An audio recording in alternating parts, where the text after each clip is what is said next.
Thanks for joining us today, fresh out of the theater, as we review the movie Godzilla X Khan, The New Empire, otherwise known as... Let them fight again. We want to see more fights. That's what we came for. The latest installment of the Monsterverse franchise puts the Pepto-Bismol pink Godzilla in the I want to be a daddy Kong against the ominous threat hidden within our world that threatens the existence of our species and theirs. Shrouded in a mystery, this ancient kaiju rivalry between them promises to put more human cities, flatten them in the name of mindless let them fight action. We start this with a review, a spoiler-free review. Eric, what would you give this from 1 to 10? I'd give it a 5 to 6. 5 to 6. Ooh, harsh. And you have a guest with you. Who is this? My lovely wife, Elle. What would you rate it yourself? I don't do ratings. I was not prepared for this. Like, wait, we're giving numbers? Oh, no. Okay, while you're thinking about that, I'll give my rating. I would say it is a 6 for story and 8 for cinematography. And that more in a minute. Do you have a number for us? I mean, I could do that. Cinematography, I thought was pretty good. There was nothing that I was like distracted by or anything. So I'd say like 10 for that. As far as story, I'd say like Bismol. 5. Like, it's not bad. It's just not good. Okay, sounds good to me. So the cinematography was pretty good because the special effects and the CGI and everything I thought were fairly good. I mean, they were. I mean, you got a lot of money going into this movie. You might as well, right? Hopefully. So you had that, but the story. There was a story. There was a story. I missed that. No, there was. Okay, so because and this is a spoiler-free part. We'll get more into the spoiler section here in a bit. But yeah, I would give it a 4 because of the shallow dialogue, excessive exposition, loss of credibility, even for a monster movie, contrived plot, and over-the-top female empowerment. Ooh, I said the bad Nancy. I should not have said that. By that, I mean all power roles pretty much were held by females, and all male roles reserved for idiots, comic relief, and villains.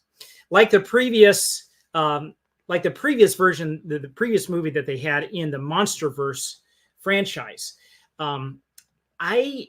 I felt more empathy for the monsters than I did for the characters themselves.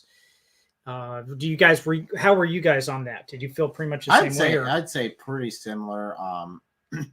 Say the only human that actually had any decent quality to would have been the one male character. The dentist? The dentist. I mean, they each had decent, well, a lot of them had decent qualities, but the fact that you had to stop for a second really shows, like, hold on here. I need to think a bit. Did they have any redeeming qualities at all? Lots of the characters had good qualities, just not enough to like really care about them as much as the humans were side characters. Yeah. And I guess, to be realistic with this, though, I mean, on this type of monster movie, not like Godzilla -1 that we did a review on before, which is right here. That was great. That focused a lot on the characters, and there was deeper dialogue and character development and so forth like this. But this is not so much focused. I mean, people don't really go to see that, do they? For a movie like this, do you think? No. If you guys want to sit down and watch a movie that big giant monsters are beating the crap out of each other, this is the movie for you. If you want to care about the human characters, I would recommend Godzilla -1. Yeah, that's probably a fairly safe guess. I would say with that. I'd still say that in general. I felt no empathy for the main character, Dr. Andrews. I didn't care for her person. I didn't care for her ideals. I didn't care if she actually won. I felt no real edge of the seat tension during the movie, except for one spot, which is a spoiler spot I'm not going to say.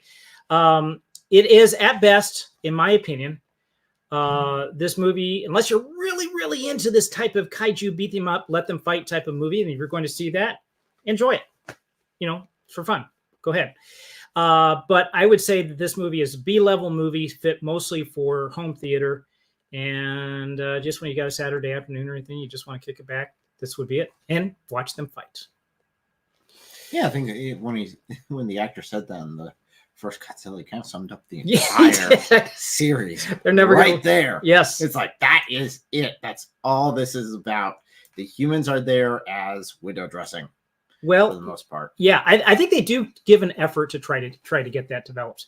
And what do you have there? I Yes. see no humans. I think she has a summarizes great, it That well. is- that's a great point, because no humans, not at all. You got Godzilla, you got Pink Godzilla, and you got Robo Hand That's Thanos. Kong. That's what happened to Thanos. Thanos Club. Kong. Yeah, Thanos Kong. Thanos Kong. That's it. I think it is, and that really is telling. It is. And so the main character, I believe, in this one is really Kong himself. Oh yeah. I think going beyond this, we will be hitting spoiler territory. So I'm going to make a spoiler warning on this right now, and to say that if you want to see this movie and you don't want it to be spoiled by these just regular people here who saw it and just are sharing their own ideas with it, then move on, come back and see us later. But if you have seen the movie or you don't really care to and you There's just want to get this, Not a go lot for to it. spoil. Well, I think there would be some things that we might cover. Well, of course there would be, but I mean, big monster fight. The end movie.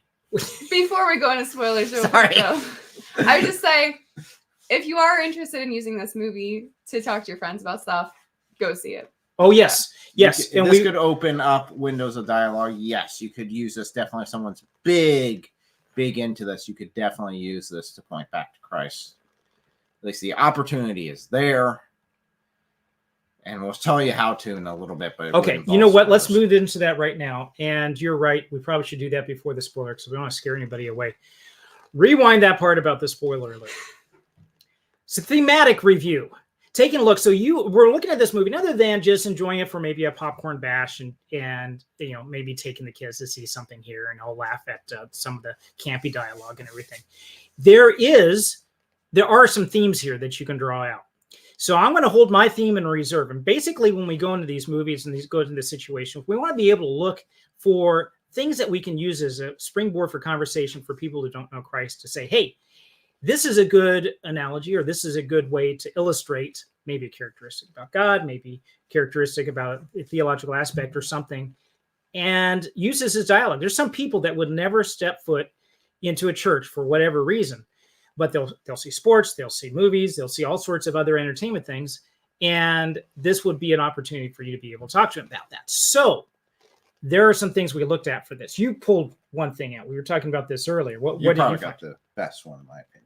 Go ahead. So, in general, the best stories are the ones that model, the biblical history that God has ultimately weaved together, the perfect story, his story, history. But cheesiness aside.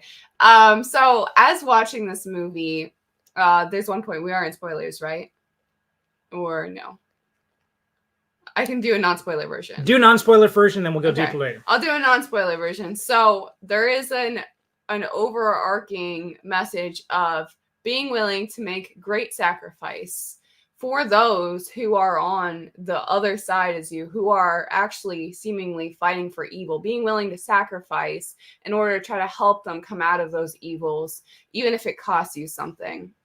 And through that, we obviously see the reflection of Christ. And when you help others come out of those evils, they can then help others come out of those evils. So that would be the oversimplification, but that's definitely an incredibly important message and storyline, even though it was kind of an underlying thing that I pulled out. It's definitely something that you can pull out too, and that's really cool to look at. Yeah, when she mentioned this earlier before we turned on the camera, I thought, wow.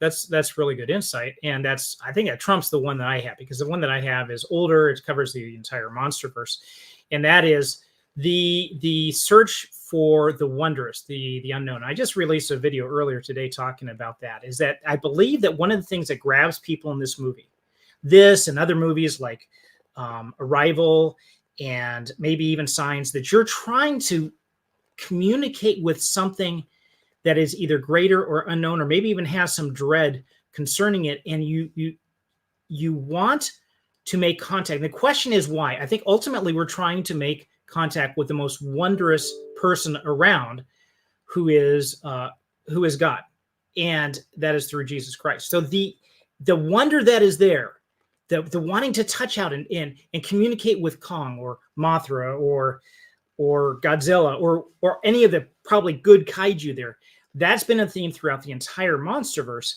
that carries through. And I believe that's because internally, really, we have that desire that comes out. We want to be able to see that. So those are the two main themes, and we'll hit the deeper part of what you were talking about here in a little bit when we hit the spoiler section. A quick thing on what you said, though, if you don't mind. Sure. It really reminds me of what C.S. Lewis talked about when he was talking about how every single desire we have has something to fulfill it. And so how like our desire for more indicates that there is, God, there is heaven, there is all that is waiting to fulfill it, because, we have hunger to fulfill it with food. We have all these other things. And so the hunger we have for something more is God. So what, if I understand what you're saying, let me see if I can extrapolate a little bit more on that. You're saying that we have these natural desires, like we have physical hunger for food, and we can fulfill it by eating. We have a natural sex drive, and that can be fulfilled by sex, and hopefully in the right context. We have a desire for companionship, and so we seek that in finding other people, getting together with other people, and so forth. But ultimately, there's another desire there that's actually deeper than all of those. Is that what you're talking about? Yeah, the spiritual, the supernatural. There's something more that if we don't have God, we definitely are missing. I mean, there's like, a lot of people say, oh, like there's a hole only Christ can fill, but there's a lot of truth behind that, even if it sounds cheesy. Like, he is our creator, and only he can fulfill that desire. Right. That is so true. And he can relieve our burdens, and I want to relieve you of a burden right now. If you do not need to hold that poster. If you do, so much cooler looking in my face. No, though. it is not. Like this. That's good. So we have some comments here, and I'm going to read through some of these that have popped up. We've got, Servant of Christ here.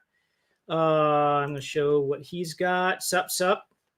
And Servant of Christ, SOC, he says, it is at least good enough to be a popcorn. Is it at least good enough to be a popcorn flick? Yes. I'd say so. If you don't pay attention to the dialogue, if you don't don't try to figure anything out. Yeah. It's not that bad. There are definitely some bad parts. That's pretty bad. Okay, so I'm an author. I'm a science fiction author, and I'm looking at that and saying, oh, no. It was but we'll very get to distracting trying to we'll get to that. If you have popcorn and just want to chillax, it's not bad. We can do that. And so Christian Apologetic Library there's 3 people now. It's slowly growing. We're gonna run out of screen space here. Just keep on going like this. The more the merrier. And pass by, just be a little selective here. There we go. Does the movie have giant robots that transform into a car? Nope. Sorry. Sadly, no. But Not there this are one. giant monsters that transform cars into piles of rubble, including... There's also a monkey that has a giant, Transformers style hand. Yes. Yes. Thanos lost his glove, and King Kong found it. Looks like Bumblebee, though. It does. It's what's left of Bumblebee. So there you go. Transforming cars. I explained where We have them in the lot. Is there any Christian comedy for recommendation? Like comedies, is there any Christian action movie? I prefer action movies. Is there any Christian sci-fi movie? Love sci-fi. Unfortunately, not as much as I'd like to see. We've done a couple. Last year, there was one, Shift. Yeah, Shift was good. Shift. The Shift. And that one's a good Christian sci-fi. Yeah, I would not call it a comedy for sure. But no, sci-fi wise, I know they asked a bunch of things. Yeah, that was a really good one. But that's the one that comes to mind, at least recently. And we did a review on that. Yeah, so here's another question. This isn't really regards to Godzilla and Kong, the specific movie, but I think it brings up a good question. What would you consider a Christian movie? Is there's a theological theme involved, or if it's a clean movie created by Christians? What would really be the definition of that? You could look at Lord of the Rings, created by a Christian, and say there are some really good themes in there, and we reviewed that in a video previously. But not overtly. I mean, you don't have the Romans road there straight out. And I think sometimes that's okay because, first of all, we need some good, clean movies anyway, right? Without a bunch of the other junk that's being pushed down the pipe. So if you have a Christian who is a good main character, doesn't go around wanting to kill everybody, that's a good thing. Well, I'd say all in all, even this movie here, as far as like sexual content, there wasn't any of that in this. No nudity, nothing. Unless you include naked monkeys. Yes, I was just going to say, other than the glove, King Kong was naked. Other than the glove, King Kong was naked. I mean, and Godzilla. There was like a couple Mothra. beach scenes where I'm sure people were like underclothes, but it wasn't like overbearing or anything. No, like a lot of movies. There's one beach scene you're seeing from a high perspective, I'll say, and you can't see. There's little dots down there. You really can't see that. Maybe if you squint really hard. So we have. I wanted to go before we get into it a little bit deeper into the spoiler review section. I'll throw up something for trivia. Toho Studio makes so basically, if you don't understand a whole lot that was going on with the Godzilla movie, they just came out with Godzilla -1. What's the deal with that? So you have two main, I wouldn't even say studios necessarily, because sometimes the studios here in the US flip, but you have the Japanese version of Godzilla movies, and then you have the American versions of the Godzilla movies. So going back and forth between both of those. Toho Studios is the one that's doing in Japan. In the US, right now, I think this was Legendary and Warner Brothers did this last one, right? Right. Okay. So I don't know how many I had to go back and check to see. The Monsterverse, I think, has like 5 movies. We did a review on all those previously. And those are of a different flavor than the Godzilla movies that are coming out of Toho Studios. Those are more serious, would you say, right? I mean, how serious can it be with a big kaiju? But I'd say they take it a bit more serious. I think they take it. Yeah, it's not as jokey. I mean, this is the old ones. The old ones where you got the guy in the rubber suit jumping around. Eventually, yes, but these are going back to like the original concept, which was serious. So I'd say that those are definitely more serious, definitely than this one was. Okay, so it definitely Godzilla -1 was that was post World War II. It's focused more on the people that are there, the characters, and so forth. This is not. This is a let them fight, beat them up, guys, and a lot of CGI going on. Toho Studios' Godzilla -1 was withdrawn from the U.S. theaters 8 weeks before the release of Godzilla x Kong: The New Empire. So it was previously in theater. They said, "Whoa, we're getting out," and I think they just won an award there for that one too. Yeah, they were in there much longer than they originally expected. Yeah, I think they did very well, especially. The only thing about being there for like 2 weeks. Really? And then that was it. Okay. In America, and then they're like, well, we'll let it go for a little bit longer. Yeah, I think they did well. The last Monsterverse movie, Godzilla vs. Kong, grossed $470 million worldwide against a break-even point of $330 million, and became the most pirated film in 2001 during the pandemic. So they said a lot of people just went kind of nuts over this. They were looking for some popcorn flick, just being all locked up for lockdown. So yeah. Shortly after that, the hashtag Continue the Monsterverse began trending on Twitter. The Hollywood Reporter stated that Legendary Pictures was quietly taking steps to stretch the series into one or more installments. And I think after watching this with the plot and everything, can you say it was stretched? I'd say it was very. There's a lot more they should have added to it. This should have been like part 3 of a multiple movie. Yep. I think it actually would have been better though if they would have focused more on what people were really there to see for the most part, which are these guys. If they would have only done like animal storyline, or at least way more heavy animal storyline instead of trying to do a mashup of the two, I think that they would have been more effective. I think you're right, and that was seeing what other people were saying about this too. That was a big deal. Is like the human storyline that they tried to build up for it was weak, and people just came for this. They wanted to see. Well, when you put your posters, that is your poster. That's that's the who focus. Cares about the right. humans, because obviously you didn't. No.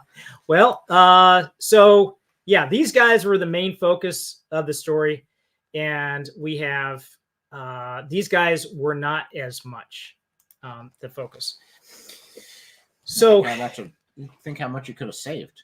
yes, now we've delved into the spoiler section of the video, so now we can get into a little more detail. You were talking, Elle, about this sacrifice that was made. What sacrifice? Who was sacrificing and for whom? So there were a few things sacrificially throughout the movie, but I would say the main character is going to be Kong, and he was the one who was willing to make several sacrifices. He was promoted as the savior character who has been a defender of mankind very, very long time in Hollow Earth and above ground now, which they weren't super consistent with any of that. No, but he is lifted up as this current, at least, protector and such.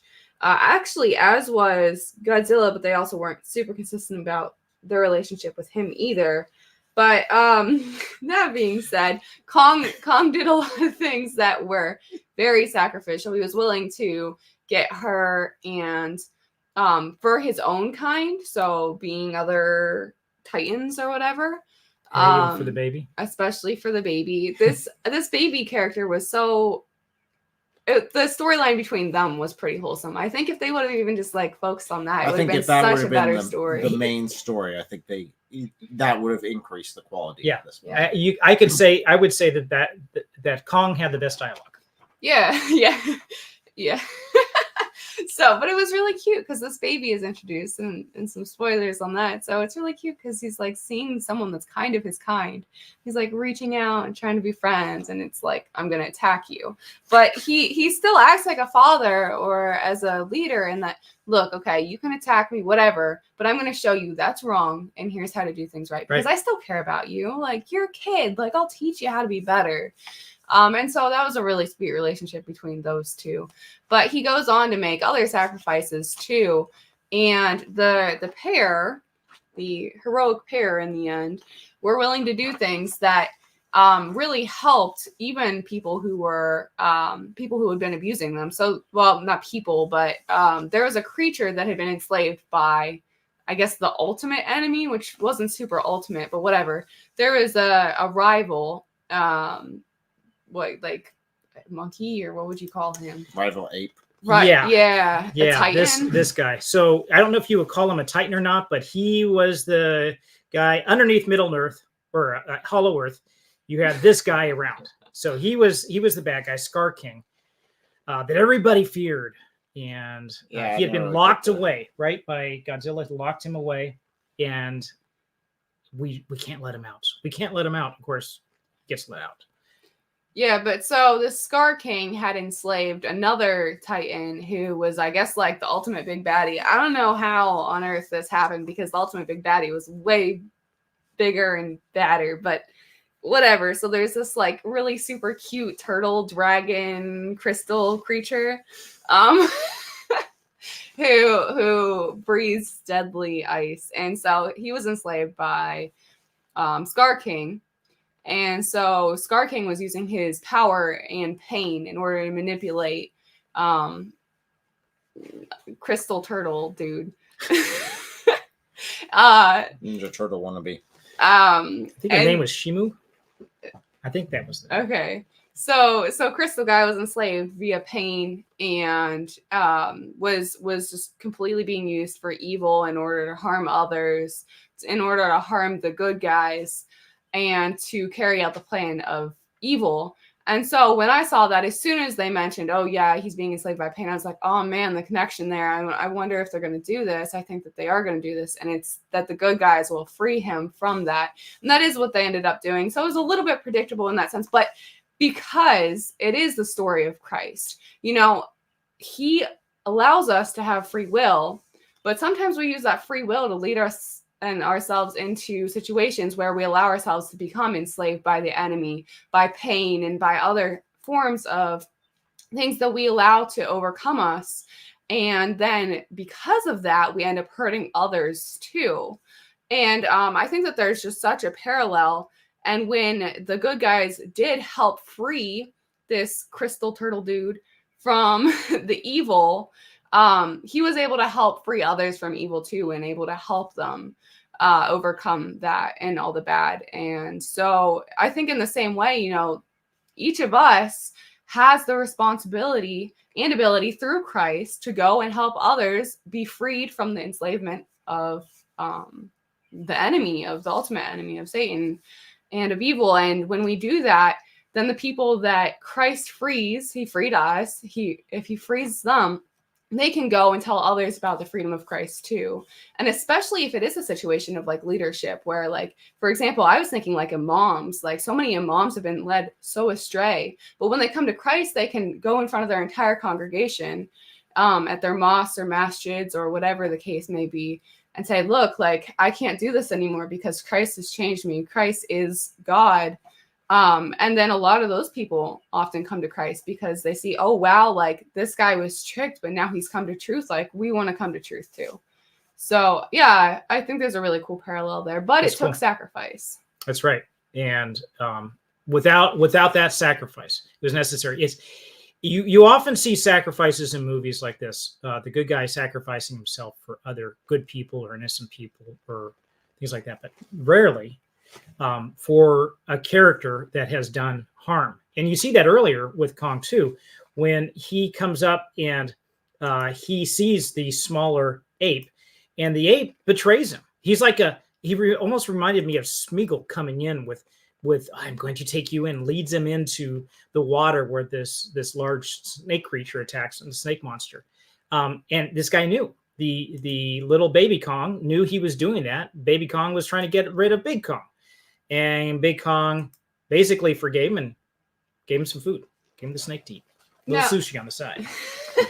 Now, on that note, something I actually really appreciated, because there is a balance here, right? There's a lot of movies where it's like you watch bad guys be bad, or TV shows especially are notorious for this because you have to continue the plot, right? So bad guys are bad, and the good guys are like, it's cool, I won't put you in jail, go have fun, bye-bye. Or whatever the case is, and the bad guy continues to be bad and continues to kill people or harm people or whatever the case is, and it's like, you know, this guy is not safe, like, you know, he has not changed, there's no sign of that. You need to put an end to this because he's putting an end to hundreds, thousands, whatever of lives. Like, there's a point where you're responsible for him, for allowing him to do that. So what was interesting on this is something that happened. There was another character. There were some other characters along with Baby Kong that there was one character who was just continuing to viciously attack him, Big Kong, and like started falling off of a cliff. And Kong did, you know, the heroic normal movie thing, and, you know, held his hand down, grabbed him up, didn't let him fall off a cliff, right? Which you see in all kinds of movies. And then again, just like all other kinds of movies, guy, as soon as he's off the cliff, starts attacking again, right? That's very common. But what's not common is at that point, he's like, all right, you've had your chance. You showed your true colors and kicked him off the cliff. And Spartan kicked him off the cliff. Yep. Yeah. Which was we need that dubbed. This is Sparta. And just run over. That'd be hilarious. That is a good point. There's a balance between mercy and justice. You cannot have mercy without justice or the law that's there. Mercy is not getting what you deserve. So in order to have the whole question of whether you deserve something or not is whether the law is there. So the law is stated. You have this moral law. You violate that, you can be given mercy by the person who is the judge, or you've had your chance. And there is something to be said for that too. Yeah. Not that we should take vengeance, but it's definitely very gratifying when there is that righteousness and that justice that does happen. It's like, dude, like, I tried to save you, but, you know, you've made your path. You need so right. There is a difference too, because like there's lots of people that were extended that gift throughout the movie of redemption, of a new opportunity, and not everybody took it. So there is something to be said for that too. You know, there's this good point. There's another theme here. I didn't notice it until you just said that, and that is the point of the judge. We'll often say, well, you have the law. So the law is what you base your system of justice on, right? Your morality. That's what we can't legislate morality. Yeah. Okay. So what about killing? That's a moral statement, right? So you base your justice system on the law, but the law by itself is too stiff. You can have it go against somebody who really doesn't deserve it, but they broke the law. You broke the law. That's it, buddy. I'm going to hold you accountable. So it's very rigid and stiff. That's where the judge comes in. The judge is a person who can say, Yes, but under these extenuating circumstances, X, Y, Z, and you can get mercy or a lighter sentence or whatever, or someone just barely broke the law. It's like, we're throwing the book at you, buddy. This is it. You are a repeat offender. You've done this several times. No way, you are going down. And so that's the position of the judge, and that's the position where God is. He is the one, and he's going to grant mercy based on his judgment, plus the penalty has already been paid for us by somebody else. And that could be something that would be brought in too for this. So did you have any other themes that you wanted to talk about this spoiler wise? Not really. Okay. So I think that those were the major points that would be in the spoiler section. Other than that, I think they should have stretched this out. I think it would have been much better if they built up the Scar King as an ultimate bad guy, sort of Thanos style. So when you say stretch it out, you're not talking about in this particular movie, but you're saying like in a series of movies like they did with, they call them first season. What is the name of it with the MCU when they had the different segments? I don't remember. Okay. But then they had like this last one, they were building up. They had like a certain year, they're building up to this, and they build up to this, and finally they build up to Infinity War. Yeah, right? I think they could have done that, like a build up to this character, because he's supposed to be this big bad guy. He's supposed to be this horrible, like, villain character, and they don't really do a good job building him up. I mean, you hear about, oh, he's a bad guy. That's it. I mean, I don't feel like he's a bad guy. He doesn't seem to have any real stakes in this. He's definitely a bad guy. He's the bad guy, but it's not. I don't feel that there's a threat. Well, it maybe in terms of building up, like you said, but he was definitely with all his giant apes. I mean, if you had a whole bunch of like 20, 30 King Kongs running around the world, that could cause some damage, right? Under his control, especially if he's got magic wand, freeze them kaiju at his bidding. True. So I think, like I said, I think they could have done this better if they would have had a series of maybe 3 movies that they did. First 2 are building up. They hint to this Skull King a bit more. I mean, they did have in some of the videos, they had like a red. Some of the movies, they had like a red handprint, and that's supposed to be indicating that he's coming, but that was never really well flushed out. So I think what it is with these series of movies in the Monsterverse, they're almost like one-offs. Yeah, we got a lot of money on that last one. We can go ahead and make another movie. Yeah, there's not a large overscale. There's not an arc There's not involved with all the movies building up necessarily. I mean, I've really seen them, especially with, they go to Hollow Earth, right? And where are these guys? They're beneath Hollow Earth. How does that work? There's a lot of things. There's a lot of snot things that do out of not me. work in this movie. Geographically, where each thing was located. Yeah. So Timescales are all off. Kong. Okay, so you have Godzilla that goes up, gets recharged in the Arctic, comes back. He's he's got the pink juice now, right? Pink juice. He's got the pink juice, and he's standing on the rock of Gibraltar. And here comes Kong. He comes to the surface. He's in Egypt. Gaza. Right? He's in Egypt. He's on the other side of the Mediterranean. Hundreds and hundreds. I haven't checked to see how far it is, but miles, kilometers away. And they call to each other. If you just think about the speed of sound by itself, besides it dissipating and not be able to actually hear each other, they're like, oh, that's you? I'm going to come out for a fight. And then instantly he's there, right? Yeah. It's time. That's just one example. It's a lot of timey-wimey stuff. There's a lot of other things that this don't add up from a writer's point of view. But if you're just coming to watch them fight, they fight.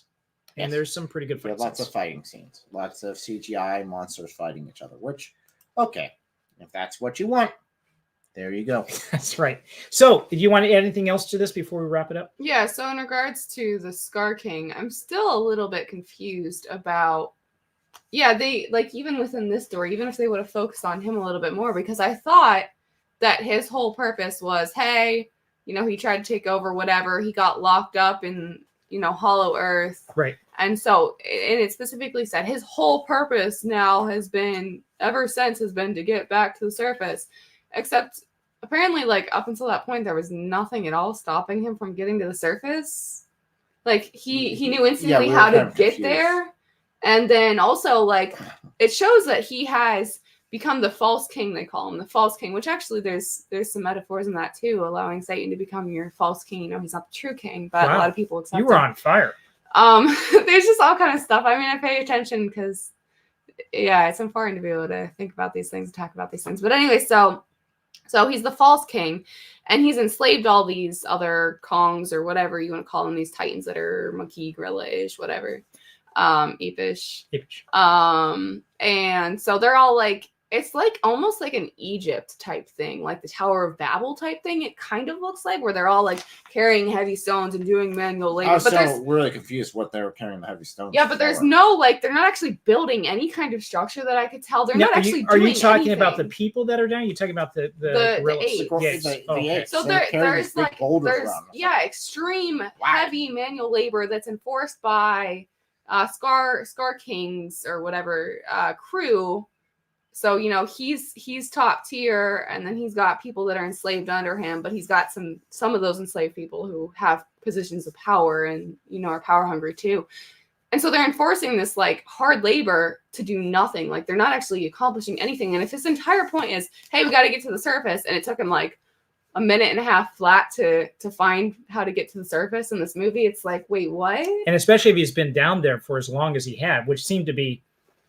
Okay, fine. Hypothetically, you're digging your way out. It's taking time, but why aren't you at the? Because the whole thing is this, you know, ridge opens up and Kong can get down into where they're at, but they're not right there when he gets down there. They're like miles away, digging in a completely different spot. It's like, yeah, I don't know. And you want to dig down to get up easy either. over there. Like none of it made sense. Yeah. It showed he was a bad guy, but that's about it. Yeah. So that's where you have the suspension of disbelief is very difficult. Close your eyes. the monkey glove got me. Just the what? The monkey glove got me. The monkey glove? Oh. Yeah, at that point, it's like, okay, I can suspend it for so long, but seriously, you've got this prototype super suit for this monkey, right? For the ape. And the only part of this prototype you got completed was the one hand that he just happened to get injured? Really? That's right. Yeah, because if It they would have completed been more, they could have fully mech'd him out. I mean, that was yeah, the but only it was piece like- they had. And, you know, they just had it sitting there. It's like, okay, they just happened to have this thing lying around. This is happened where to give it to them, and they happened to work perfectly. The plot drives it, and it's contrived. Because it would have been funnier, I think, if the guy would have gone and said, "You come back with the glove." It's like, oh, that's the left hand. I grabbed the wrong one, yeah, or something like that. Yeah, that's more realistic. And this is prototype, right? Prototype works straight off the bat. My butt. No. Especially when it's shut down, almost completed. Like, it's almost completed. Again, very convenient. Yeah. So there is a lot of that, but you know what? Like I say, don't concentrate too much on this if you want to just enjoy the movie. Enjoy the movie for the movie's sake. Watch a monkey and a big lizard fight another monkey and a big lizard with ice breath. So you have something here. Hutchie said, "Is it a comedy?" Sounds hilarious. You know what? You could look at it like this. They do try some comedy in there. It's a lot of too dad. Serious. There's a lot of dad jokes. There's a lot of just like, come on, guys, kind of cringy. But yeah, that's in there too. Oh, and you got the big Mothra dude that comes in like at last possible second. Dudess. Yes. And she just comes in there, sweeps in. Okay. Anything else you want to add? No, that's about it. That's Okay. about it for this movie. Big fighty monsters fight. Big. So we got some themes here that we can work with, and we have some other ideas concerning. You know what? If you really want to see this movie, go for it. If you enjoy this kind of movie, great. More power to you. But for me, it would be more like, yeah, I might stream it. I might check it out later at home, some popcorn and stuff like this, and go from there. So we have coming up on Thursday, we have coming up talk about the eclipse. Talk about the eclipse in the Bible. Are there eclipses in the Bible? What kind of astrological phenomena are mentioned in the Bible? How important are they? Are they important at all? What about all these signs in the heavens? So we're going to dig into that a little bit and see what we can find out. And until then, I don't have any coffee. It's too late for coffee, but I'm going to raise the cup anyway. Until then, we hope you enjoy the rest of your evening and day, and see you next time.